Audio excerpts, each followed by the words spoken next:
Une question qui se pose, mais que représentait Laurent Gbagbo pour la France selon vous? Alors, il était gênant, visible. 96% de la population ivoirienne réclame la candidature du président Alassane Ouattara. Ouais, mon vieux. Il y en a, je ne sais pas si on vit dans le même pays. Tu es majoritaire. Quoi? 96%. Donc ça veut dire qu'il reste 4%. C'est pourquoi le PSI ne peut pas rester en marge de cette injustice que subit le président Laurent Gbagbo. Monsieur le Président, vous aimez vraiment les Ivoiriens? Je vais vous dire, on est plusieurs catégories d'hommes politiques en Côte d'Ivoire, mais comme partout ailleurs. Il y en a qui n'aiment le pays que quand ils sont au pouvoir. On parle de l'école gratuite, quand on parle de l'assurance maladie universelle en Côte d'Ivoire, on sait que c'est Laurent Gbagbo. Donc les Ivoiriens savent les idées que nous portons. La révision de la liste électorale, ça n'appartient à aucun parti politique. Monsieur Ouattara a fait déjà 2 mandats. Dans une démocratie, c'est 2 mandats. Mais à la suite... Famille, regardez cette photo-là. Cette photo-là. Parce que un gouvernement a un plan, il vient, il casse les maisons des gens. Et ces gens sont dehors. Le changement au niveau de la Côte d'Ivoire, chef et la présidentielle qui est en train d'arriver, en tout cas les élections, la candidature, bien sûr, Laurent Gbagbo, le président Alassane Ouattara, eh bien, qu'est-ce qui va se passer? Quel sera ton rôle les 2025 après octobre? Qu'est-ce qui va se passer? Beaucoup de révélations, beaucoup de prétentions, beaucoup de préventions également qui sont là sur ce sujet. Vous avez écouté l'introduction de ces numéros, ce qui va se passer, bien sûr, ça crépite, ça coule, ça fait couler beaucoup d'encre et bien sûr, on en parle, on ne peut pas cesser d'y en parler parce que ça concerne tous, hein, nous les Africains, ça nous concerne tous, bien sûr, les Ivoiriens. Bon. Le président Gbagbo dit que l'un des problèmes que la Côte d'Ivoire va avoir pour se redresser, c'est qu'il lui faudra affronter la Digba dette, c'est-à-dire l'immense dette, la dette écrasante, qui littéralement étouffe les capacités d'investissement du pays et brade le pays au capitalisme étranger, aux multinationales étrangères. La sécurité du pays, la paix dans le pays, bien sûr. Qu'est-ce qui se passe? Bon, d'autres personnes sont en train de dire que non, Charles Goudé fait peur. Et bien sûr, le président de Laurent Gbagbo fait peur. Et on ne fait que revenir encore sur l'histoire, bien sûr, de la dette, du Digba dette, et bien sûr, de la gestion du pays. La cherté de la vie, et bien sûr, l'inflation, bien sûr, toutes ces choses-là. Et la gestion de l'économie du pays, bien sûr, chef professeur, en parlant aussi, bien sûr, du prix des cafés, cacao et autres choses. Chef professeur, on revient pour en décortiquer. Écoutez, et on revient pour en décortiquer parce qu'actuellement, le PPACI est également dans un niveau très élevé et est déterminé par rapport à cette histoire. Mais rappelez-vous, le président de Laurent Gbagbo n'est pas encore sur la liste électorale et bien sûr, ça inquiète d'autres personnes. Et bien sûr, le président de Laurent Gbagbo n'est pas encore sur la liste électorale. Le président Charles Goudé n'est pas encore sur la liste électorale. On est aujourd'hui, deuxième mois de l'année, chef professeur. D'autres personnes sont inquiètes par rapport à cette situation. D'autres personnes se posent la question, qu'est-ce qui va se passer? Bon, qu'est-ce qui va pas se passer? Restons jusqu'à la fin pour comprendre la situation et décortiquons ensemble et donner notre avis dans les commentaires. N'oubliez pas, on revient pour en décortiquer, mais donnez votre avis dans les commentaires, ce que vous pensez de la situation. Vous voulez quoi? Au fait, vous n'êtes pas beau de nature. Quand vous regardez là, vous n'êtes pas présentable. Gouvernement de Gbagbo là, c'était les jolis garçons, donc naturellement là, les gars là, ils venaient. Mais vous là, vous payez pour Mougou. Vous payez pour Mougou. Tous les Mamadou payent pour Mougou. Camarades peuple d'Afrique, peuple de Côte d'Ivoire, mes chers et frères et sœurs. Mais il faut juger les deux. Vous n'allez pas juger l'un et ne pas juger l'autre. Les forces de Ouattara pénètrent dans les villes, tu pilles. Il y a un rapport de l'Union africaine qui en parle. Donc on ne peut pas... Moi, je dénonce les ingérences, monsieur. Le reste ne m'intéresse pas. Je vous demande simplement une chose. Est-ce que vous condamnez les exactions, y compris quand elles sont le fait des proches de M. Gbagbo? Je condamne, monsieur, je condamne toutes les formes d'exactions, d'où qu'elles viennent. Donc vous les condamnez. Si j'en ai la preuve, d'où qu'elles viennent, je les condamne. Vous n'avez pas la preuve et de ce qu'a fait, Ouattara a commis énormément d'exactions. Et M. Gbagbo? Je n'ai pas vu. Rien. Il n'y a pour l'instant vous qui n'avez rien vu de M. Gbagbo. Vous m'amenez la preuve, monsieur, et je le condamne. Toutes les organisations défendent les droits de l'homme. Mais vous savez, l'ONU, c'est l'organisation. Mais ce sont des organisations qui sont des émanations de l'ONU, qui est aujourd'hui une organisation qui est complètement anti-sud et qui accepte qu'on nous envahisse. On en parle et ça parle beaucoup. Le président Laurent Gbagbo subit-il une injustice dans cette histoire, bien sûr, et bien sûr même les PDC, les partis PDCI, bien sûr, également, bien sûr, Tiama également soutient le président de Gbagbo dans cette histoire. Comment appelle-t-on? De l'injustice, ou bien son histoire de candidature, tout ça. Moi, je ne suis pas là pour juger, je ne suis pas là pour vous donner ce qui est bon, ce qui est bon. Vous êtes assumatifs, vous êtes des citoyens, vous êtes des abonnés, vous êtes des personnes qui connaissent en tout cas la situation de l'Afrique concernant tout ça là. Et tout le monde doit donner son avis, de donner ce qu'il pense, de dire ce qu'il pense par rapport à cette situation. Bien sûr, d'autres partis également sont d'accord avec les PPACI, bien sûr, sont d'accord avec les PDCI, bien sûr, sont d'accord avec les GPS, sont d'accord avec, bien sûr, les RHDP. Pardon, je ne parle pas des RH parce que concernant ce sujet, bien sûr, c'est RHDP seulement qui est contre l'histoire de révision de la liste électorale et bien sûr, les partis sont d'accord par rapport à ça. Bon, qu'est-ce qui va se passer? Voici les cas qui inquiètent les gens, voici les cas qui dérangent beaucoup d'autres personnes. Également, en parlant du nom des autres candidats qui ne sont pas éligibles, qui ont dit en tout cas qui ne sont pas éligibles sur la liste électorale actuellement, le président de Gbagbo, Guillaume Soro, et comment on appelle les présidents du COGEP également, qui devrait être sur la liste électorale et qui n'a pas son nom sur la liste électorale parce qu'il n'est pas éligible, il n'y a pas encore de solution. On s'approche en tout cas des élections. Les jours comptent, les jours sont décomptés sur ça, mais il n'y a pas encore de solution, de dialogue concret pour cette histoire. Et moi, je pense que non, comme je l'ai dit, je le répète encore, il faut franchement une discussion, il faut s'asseoir, il faut discuter parce que la paix, la sécurité et bien sûr le dialogue, c'est avec ça, ça marche, bien sûr, et c'est très important pour le pays.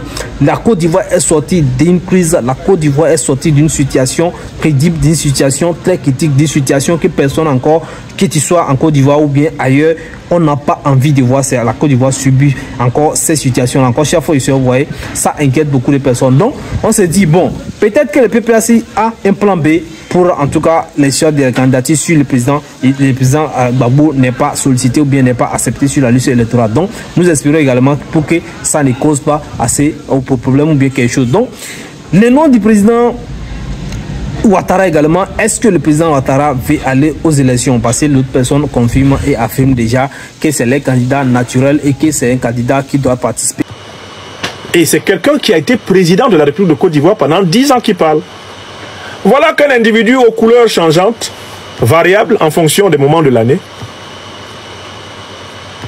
abonné à toutes sortes de produits ghanéens, parce qu'il a honte d'être noir, Adjoumani Kobena Nkwasi, alias Marie-Claire, alias l'individu caméléonique, il sort pour se moquer du président Laurent Gbagbo au motif que celui-ci ferait preuve de manque de sérieux en utilisant l'expression Digba dette. Et que à côté de cela, Alassane Dramane Ouattara, le satrape reptilien venu de Sendou pour troubler la paix des Ivoiriens, et ayant renié notre belle terre burkinabé de Sendou pour troubler, eh bien, croit-il toute l'Afrique avant d'être bientôt dégagé? Adjoumani, lui, il estime que Ouattara est sérieux et c'est le président Gbagbo qui n'est pas sérieux. Bon. Premièrement, est-ce qu'il y a, oui ou non, un surendettement accéléré de la Côte d'Ivoire sous Ouattara? Oui. Cela est reconnu même par la Banque mondiale, même par le FMI, sur leur site officiel. D'accord? Même quand le ministère français de l'économie résume les performances de son poulain ivoirien, ils disent qu'il y a une tendance au surendettement.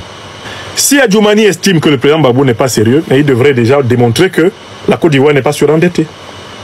Mais Adjoum, comme on l'appelle, c'est quelqu'un qui en réalité vous contredit sur la base de l'ignorance de votre argument. C'est-à-dire en fait se contredit en étant gai et heureux. Donc c'est quelqu'un qui en fait s'autocritique dans le vent.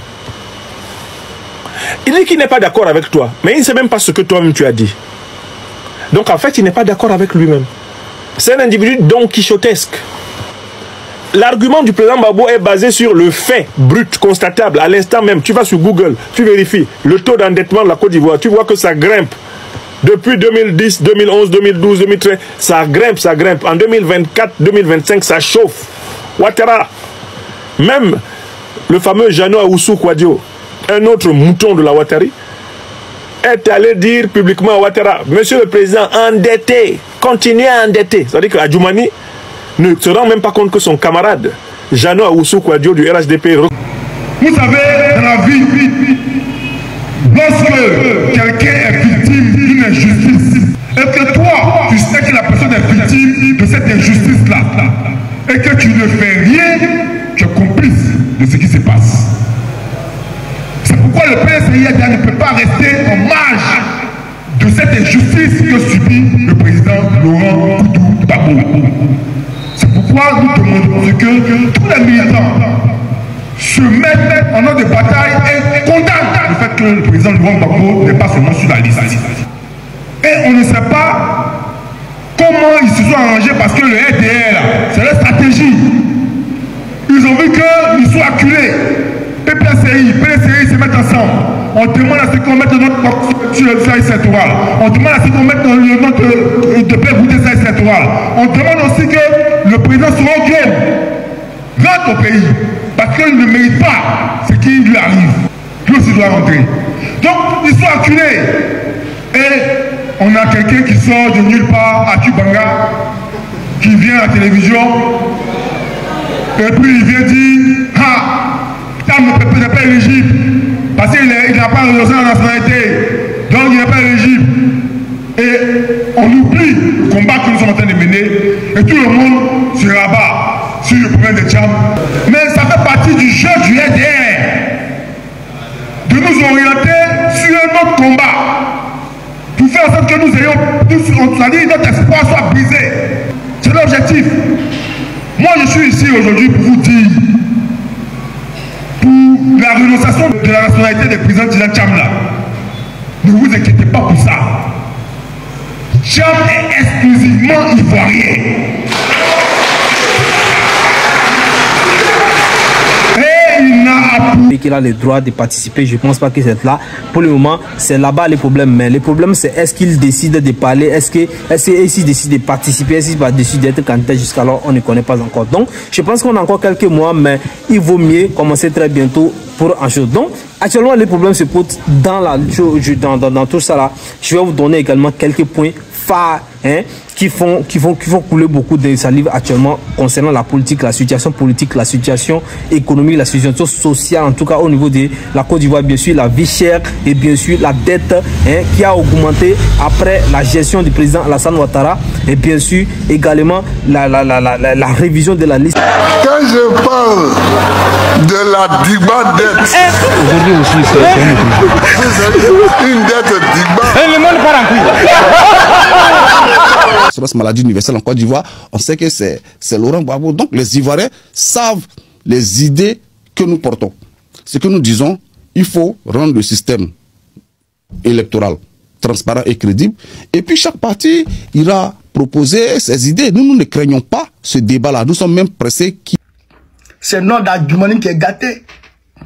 Sinon, le grand-père de Baldassar, là, il réside en Côte d'Ivoire.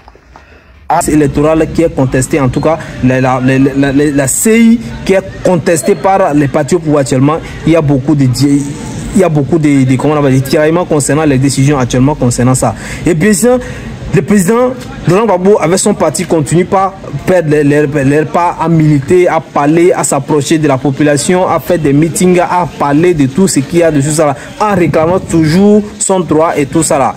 Et je pense que non, actuellement, le président Laurent Gbagbo par rapport à cette décision, ce qu'il dit, je pense qu'il n'a pas peur, il ne s'inquiète pas pour son nom. Il sait que lui, son nom sera sur la liste électorale, c'est ce qu'il a en tout cas informé, en tout cas ses militants. Et ils sont rassurés, ils sont en train de faire, ils sont en train de dénoncer, bien sûr c'est leur rôle, il faut partie de l'opposition. Je ne veux pas que d'autres personnes prennent ça de façon personnelle parce qu'ils sont là pour dénoncer ce qu'ils voient.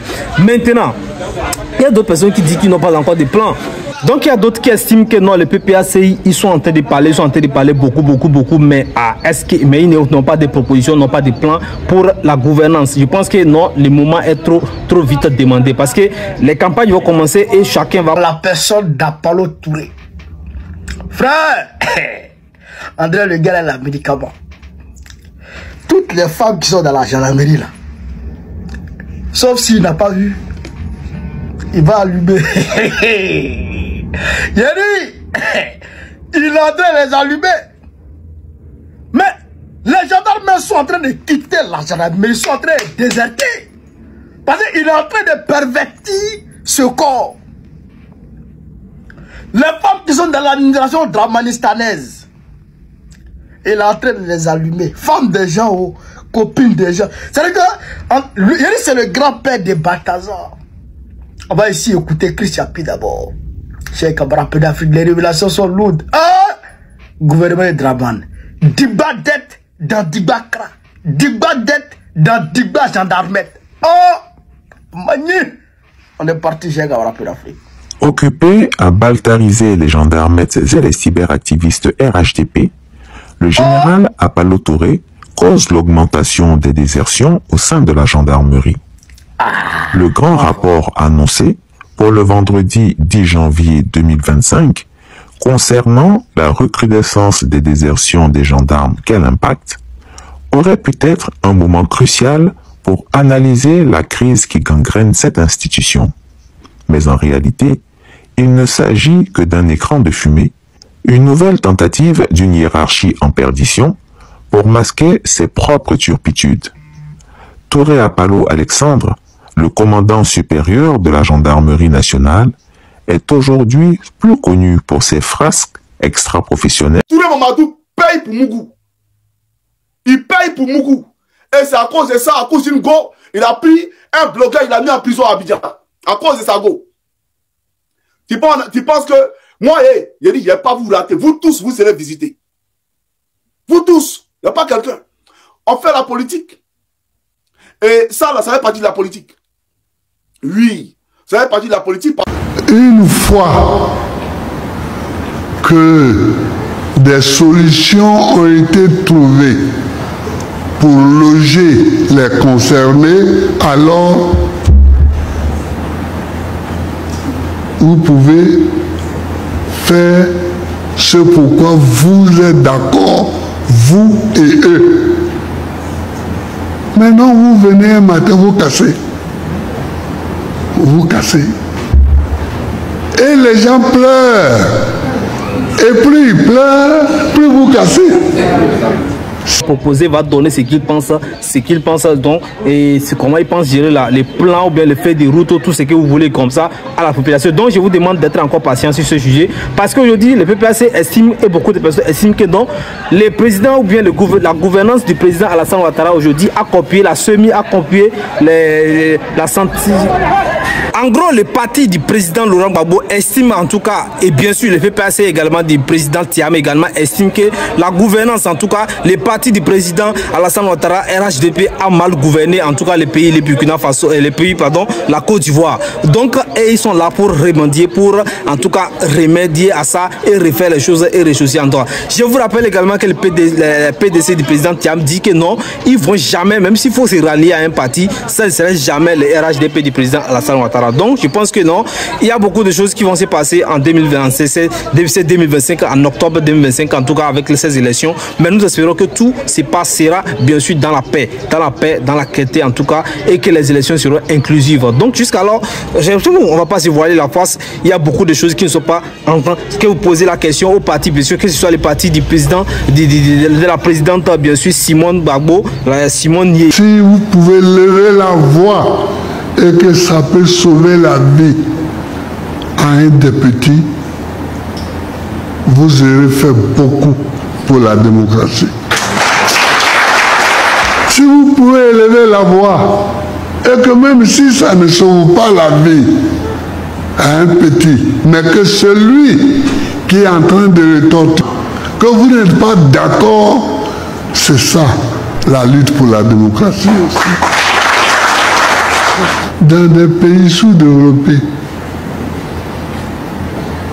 que vaut le soutien de quelqu'un qui n'est pas au pouvoir?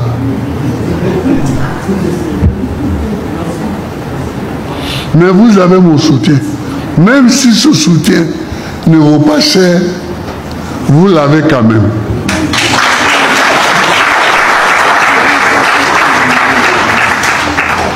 Même si ce soutien ne vaut pas cher. Ne dites pas ça, président.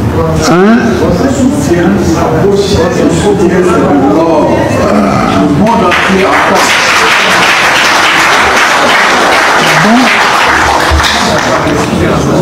Merci Vincent. Merci Vincent Pierre. Donc, qui dit également que non, les élections qui sont en train d'être préparées actuellement ne sont pas inclusives, ce n'est pas bien fait, ce n'est pas tout fait, ils n'ont pas confiance. Et bien sûr au président, à cette organisation qui dirige actuellement, qui va gérer en tout cas ces élections dans ces mois d'octobre là. Donc je pense qu'il y a beaucoup de travail à faire, il y a beaucoup de travail à faire dans tout ça là, il faut me dire. Également, on revient encore sur cette histoire. Donc, en grosso modo, le PPACI du président Laurent Gbagbo estime que non, la gouvernance du président, et bien sûr, Alassane Ouattara est mal fait et c'est mal géré. Les dettes sont quittées d'un point A à un point C à un point Z, qui sont à un point K à un point Q, qui est très très élevé. Alors que la situation, bien sûr, de la population, des citoyens n'ont pas changé, ça n'a fait que s'empirer. Selon, bien sûr, les partis du président Laurent Gbagbo, bien sûr, PPACI par rapport à ces estimations. Quand vous écoutez Fabrice Lago, quand vous écoutez les militants, M. Lassman, vous pouvez écouter beaucoup de personnes, vous écoutez également les membres du PPACI également qui parlent, bon, vous allez voir, c'est des critiques sur la gestion, l'économie également. Mais là, la RGTP aussi vient pour vous dire que non, l'argent circule, l'argent ne circule pas, mais l'argent travaille. C'est un mot très fort, c'est une phrase très complexe, très composant. Vous voyez, non? Donc, l'argent ne circule pas, mais l'argent travaille. Et ça se voit lorsque